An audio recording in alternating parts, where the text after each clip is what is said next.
Učiteljica osnovne škole Sever Đurkić, Gabrijela Potrebić-Težer, proglašena je za jednu od 16 najboljih edukatora u Srbiji. U obrazloženju komisije koju sačinjavaju predstavnici Ministarstva prosvete, Centra za profesionalni razvoj zaposlenih u obrazovanju, PISA istraživanja u Srbiji i Instituta za psihologiju u oblasti obrazovanja, navodi se da je radno okruženje učiteljice Gabrijele svojevrsna laboratorija u kojoj se stalno eksperimentiše, stvara, otkriva i inovira. Njen moto je da u svakom detetu leži nešto vredno, samo to treba otkriti, negovati i razvijati.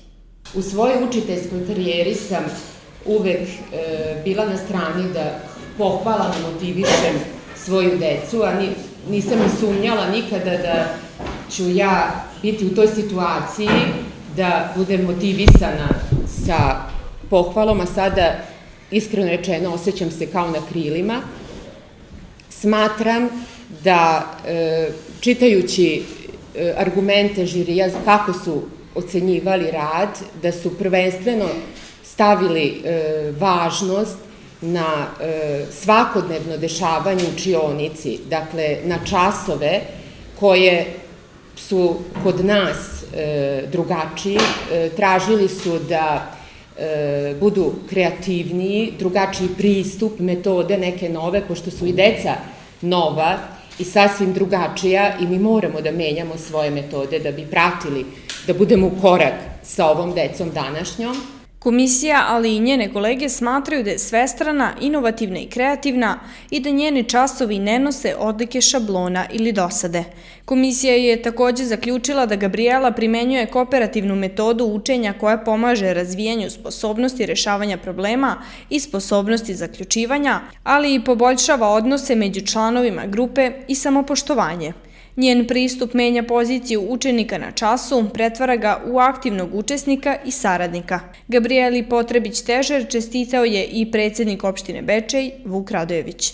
I ovo zapravo treba svima nama ovde Bečejcima, koji možda i nismo znali da imamo ovakvu sugrađanku, koji nismo videli ovim očima kao što su je videli članovi komisije, zato sa namerom sam citirao sve ovo, da mi, Bečejci, ne podcenjujemo jedni druge, ne znajući kakve kvalitete pojedinci imaju sebe, nego da ako već nekoga želimo da okarakterišemo, da onda sa argumentima priđemo i argumentovano obrazložimo pojedine situacije, pojedine događaje ili same pojedince.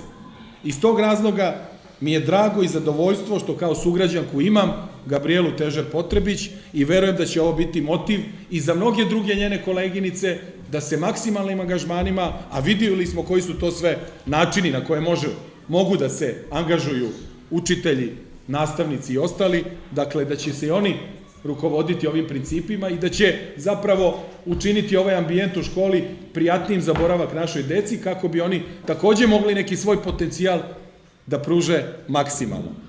Zahvaljujući ovom priznanju, škola će dobiti nagradu u visini od 100.000 dinara za nabavku nastavnih sredstava ili opreme koju dodeljuje Udruženje za podsticanje preduzetništva Živojin Mišić iz Beograda. Dodela sredstava i potpisivanje ugovora biće 14. decembra.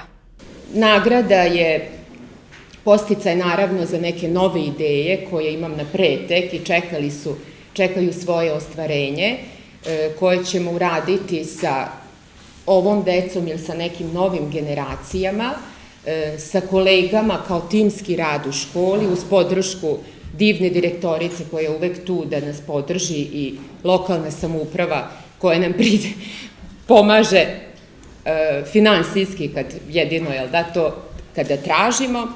Direktorica škole zahvalila se preduzeću Knot Autoflex koje je finansijski pomoglo opremanje kabineta za engleski jezik i tom prilikom kupljena je računarska oprema. Tapavica je dodala i to da je škola konkurisala kod Pokrajinskog sekretarijata za obrazovanje i dobila sredstva za opremanje još 3 kabineta računarskom opremom. Sad je u toku opremanje kabineta za srpski jezik, matematiku i biologiju. Ta računarska oprema se sastoji od interaktivnih tabli, projektora i računara. Na kraju bih rekla da ćemo pored ovako dobrih učitelja i nastavnika i dobre opreme uspeti da unapredimo nastavu u našoj školi.